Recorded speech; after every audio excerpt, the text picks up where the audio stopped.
கொஞ்ச நாள் என்ன பண்ணலான்னு இருக்கிறேன், நெக்ஸ்ட் மந்த்லேருந்து நானே டெம்போவில் போட்டு நானே ஊருக்குள்ளே சேல்ஸ் பண்ணிடலாம். சரி.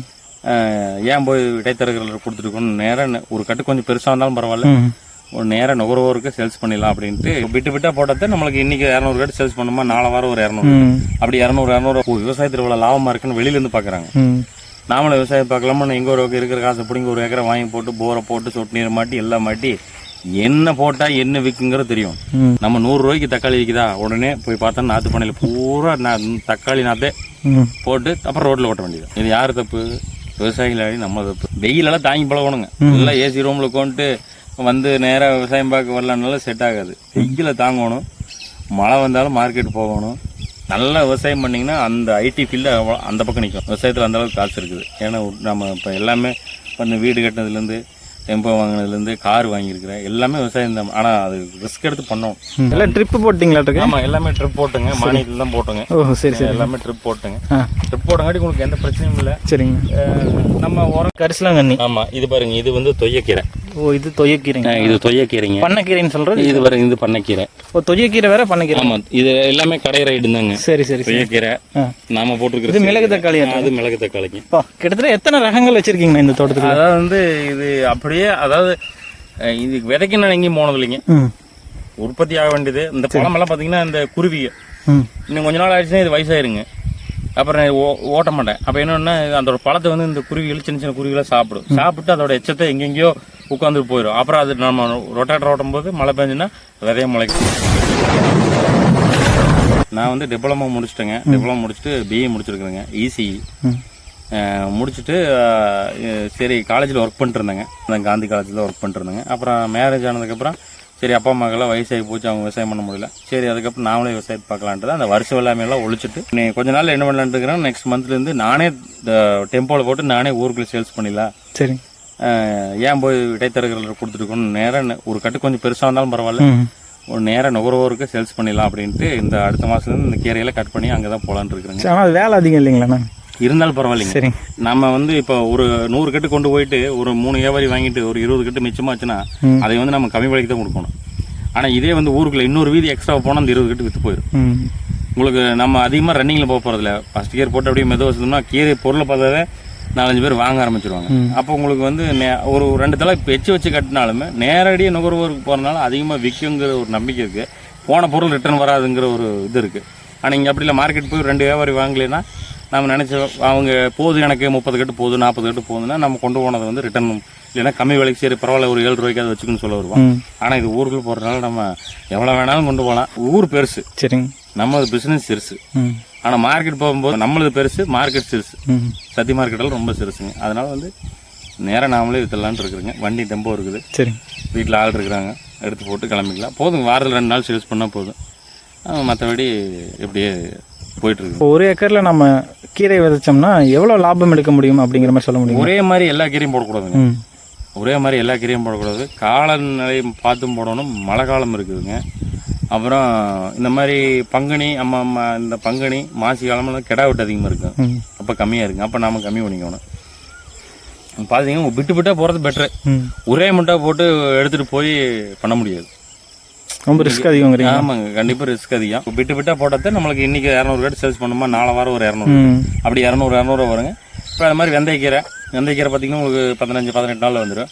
அப்புறம் நாட்டு கொத்தமல்லி, அப்புறம் இது ஹைப்ரிட் கொத்தமல்லிங்க, அப்புறம் முள்ளங்கி, சிறுகீரை, அரைக்கீரை, மணத்தக்காளி கீரை, இந்த மாதிரி. அப்புறம் வெளியிலேருந்து பார்த்தீங்கன்னா தோட்டத்தேரியிலேருந்து இந்த பண்ணைக்கீரை இந்த மாதிரி ஐட்டம்லாம் வருங்க. அதையும் வாங்கி நம்மளுக்கு கேட்பாங்க, நீங்கள் அதையும் வாங்கி வைங்கன்னு. இப்போ நாங்கள் அதையும் வாங்கி வைப்போம். அதுவாக கருவேப்பிலை, கொத்தமல்லி தழை இது எல்லாமே எக்ஸ்ட்ரா வாங்கி வச்சுக்குவேன். எப்படி இருந்தாலும் காலையிலேருந்து சாயந்தரம் வரைக்கும் கட் பண்ணுவோங்க, செவ்வாய்க்கிழமை. அப்புறம் அதே மாதிரி புதன்கிழமை ஆர்டர் கேட்பாங்க, சாயந்தரமே சொல்லிடுவாங்க. அது மாதிரி விட்டு போட்டால் மட்டும்தான் உங்களுக்கு அது லாபமே தவிர ஒரே முட்டை போட்டு அறுவடை பண்ணுறது சூட் ஆகுதுங்க. விவசாயத்தில் இவ்வளோ லாபமாக இருக்குன்னு வெளியிலேருந்து பார்க்குறாங்க. நாமளும் விவசாயம் பார்க்கலாமா, எங்கே ஒரு இருக்கிற காசை பிடிங்க ஒரு ஏக்கரை வாங்கி போட்டு போரை போட்டு சொட்டு நீர் மாட்டி எல்லாம் மாட்டி என்ன போட்டால் என்ன விற்குங்கிறது தெரியும். முதல்ல மார்க்கெட்டில் போய்ங்க, மார்க்கெட்டில் போய் எல்லா பக்கம் போய் பார்த்துட்டு என்னென்ன அதிகமாக சேல்ஸ் ஆகுது, சேல்ஸ் ஆகலை. டெய்லி மார்க்கெட் போகிறது தப்பு இல்லைங்க. ஒரு மாதத்தில் வந்து இப்போ பார்த்தீங்கன்னா எந்த பொருள் கம்மியாக விற்குதுன்னு பார்க்கணும். எந்த பொருள் இப்போ கேட்கவே மாட்டாங்க. அது ஓகே. இப்போ முள்ளங்கி பார்த்தீங்கன்னா சில நாள் போனீங்கன்னா 5 ரூபாய்க்கு 6 ரூபாய்க்கு கிடக்கும். அப்போ நடவு பண்ணணும். ம் அப்போ இன்னொன்று யாரும் போட மாட்டாங்க. அப்போ வந்து நடவு பண்ணாந்தே நம்மளுக்கு அந்த 1.5 மாதத்துல முள்ளங்கி வந்து கிடைக்காது. கரெக்டாக நம்ம முள்ளங்கி வரும்போது கிடைக்கும். எந்த பொருளுமே தர ரேட்டுக்கு விற்கிறப்ப விவசாயம் பண்ணால் மட்டும்தான் ஜெயிக்க முடியும். சரி. நம்ம 100 ரூபாய்க்கு தக்காளி விற்கிதா, உடனே போய் பார்த்தா நாற்று பண்ணையில் பூரா தக்காளி நாற்றே போட்டு அப்புறம் ரோட்டில் ஓட்ட வேண்டியது. சரி. இது யார் தப்பு? விவசாயிகளாடி நம்ம தப்பு தான், வேற மக்களோட தப்பெல்லாம் கிடையாது. அந்த மாதிரி பண்ணுறப்ப எடுத்ததுமே வந்து நம்ம பெருசாக ப்ராஃபிட் பார்க்கணும் விவசாயத்தில் பண்ண முடியாதுங்க. ஏன்னா ஏற்கனவே பார்த்துட்டு கண்ணமொழி திரி தான் கிடக்குது. வெயிலெல்லாம் தாங்கி பழகணுங்க. எல்லாம் ஏசி ரூமில் கொண்டு வந்து நேராக விவசாயம் பார்க்க வரலனால செட் ஆகாது. வெயில தாங்கணும். மழை வந்தாலும் மார்க்கெட் போகணும்.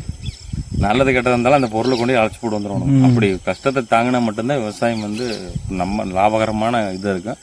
இதில் விவசாயத்தை பண்ணி என்ன கைவிட மாட்டாங்க. கண்டிப்பாக விவசாயத்தில் இப்போவே வந்துருங்க. யாராக இருந்தாலும் இப்போவே வந்து கொஞ்சம் கொஞ்சமாக பழகிட்டிங்கன்னா 1 கிலோ அரிசி 100 ரூபாய்க்கு விற்கிறப்ப நீங்கள் முதலாளி ஆகிக்கலாம். 100 ரூபாய்க்கு அரிசி விற்கிறப்ப நீங்கள் வந்தீங்கன்னா இருக்கிறத பூரால சைட்டை போட்டு அவன் பூமி பத்திரமா பார்த்துட்டு அளவாக ஒரு வயல் ஒரு நெல்லுமே ஒரு 2 மிளகாய் தூத்துக்குடியிலேருந்து உப்பு வந்ததுன்னா அவன் பொழப்பு தட்டிக்குவான். நீங்கள்லாம் நினச்சி பாருங்க. அதனால் முடிஞ்ச அளவுக்கு சைட்டை போடாதீங்க. சைட்டை போட்டு விவசாய பூமியை வந்து வேஸ்ட் பண்ணாதீங்க. நாளைக்கு வந்து பிற்காலத்தில் வந்து நம்மளுக்கு ஒரு 1/2 ஏக்கரை இருந்தால் இருக்காதா, போகிற வழியில் நாம் சொல்லுவோம் இதெல்லாம் எங்கள் அப்பச்சி வச்சுருந்தாரு, எங்கள் அம்மா வச்சுருந்தாங்க, அன்னைக்கெல்லாம் கம்மி விலைக்கு கொடுத்துட்டோன்னு அன்னைக்கு ஃபீல் பண்ணுறதுக்கு. அன்னைக்கெல்லாம் அவங்க வச்சுருந்தாங்க, இப்போ அவங்களோட நான் அதிகமாக வச்சுருக்கிறேன்னு ஒரு பேருக்கு வாங்க. ஏன்னா சும்மா ஒரு ஸ்டேட்டஸ் போட்டு இப்படி தள்ளி விட்டு விவசாயம் தனிக்க மட்டும் வாழ்க்கை விவசாயம்னு ஸ்டிக்கர் போட்டு போகிறதுனால விவசாயம் என்றைக்குமே மேலே வர போகிறதில்ல. நல்லா விவசாயம் பண்ணிங்கன்னா அந்த ஐடி ஃபீல்டு அந்த பக்கம் நிற்கும். விவசாயத்தில் அந்தளவுக்கு காசு இருக்குது. ஏன்னா நம்ம இப்போ எல்லாமே வந்து வீடு கட்டினதுலேருந்து டெம்போ வாங்கினதுலேருந்து கார் வாங்கியிருக்கிறேன், எல்லாமே விவசாயம் தான். ஆனால் அது ரிஸ்க் எடுத்து பண்ணணும். ஒரு வருஷத்துக்கு தேவையான பிளானை முன்னாடியே பிளான் பண்ணிக்கணும் இல்லைங்க? ஆமாங்க. அப்படி பிளான் பண்ண மட்டும்தான் இதில் சக்ஸஸ் பண்ண முடியுங்க. இப்போ காலநிலை பிளான் பண்ண முடியலன்னா அப்புறம் அமாவாசை நாள் வருதா, அமாவாசை 4 வாரம் நாளானைக்கு வருது அமாவாசைனா இன்னைக்குள்ளே கீரையை முடிச்சிடும். அமாவாசை எப்போ கட் பண்ணிக்கலான்னு வச்சோம்னா அந்த 2 நாள் அமாவாசை கோயிலுக்கு போகிறதுல சேல்ஸ் ஆகுது. அமாவாசை கீரை விற்காது, சனி ஞாயிறு விற்காது, திங்கள் செவ்வாய் புதன் இந்த 3 நாள் மட்டும்தான் கீரை வைக்கும். அதுக்கு தகுந்த மாதிரி நம்ம எப்படி கட் பண்ணணுமோ அது மாதிரி கொண்டு போய்க்கணும். அப்புறம் 2வது பார்த்திங்கன்னா இந்த கல்யாண முகூர்த்தங்கள் வரும். அந்த ஆவணி மாதம் இந்த மாதிரி வருங்க. அப்போ இன்னொன்று கம்மி பண்ணிக்கும். அப்புறம் கார்த்திகை மார்கழி கார்த்திகை மார்கழியில் இந்த புரட்டாசி ஐப்பசி கார்த்திகை இந்த 3 மாதத்தில் பார்த்தீங்கன்னா உங்களுக்கு தீபாவளி மாதத்தில் விற்காது. புரட்டாசி கார்த்திகை விற்கும். ஏன்னு கேளுங்க, சாமி மாலை போட்டுருவாங்க. ஐப்பங்கோயில் மாலை இதெல்லாம் மாலை போடுற சீசன் வந்தீங்கன்னா உங்களுக்கு கீரை நல்லா சேல்ஸ் ஆகும். நான்வெஜ் எடுக்க மாட்டாங்க. அப்போ எந்த வீட்லையுமே நான்வெஜ் வராது. அப்போ உங்களுக்கு எல்லாமே வெஜ் தான். வெஜ்ஜில் கண்டிப்பாக கீரை போகும். அப்போ வந்து நம்ம நிறைய அப்போ வந்து இன்னொன்று இப்போ 2 பாத்தி விட்றோம்னா 6 பாத்தி விட்டுருவோம். சரி. அப்போ நல்லா சேல்ஸ் ஆகுது. அந்த மாதிரி ஒரு 6 மாதம் கீரை வைக்குங்க, 6 மாதம் வைக்காது. ரொம்ப நன்றிங்கண்ணா. சரி, மீண்டும் அடுத்த பதிவில் சந்திக்கலாம். நன்றி, வணக்கம். நன்றி, வணக்கம்.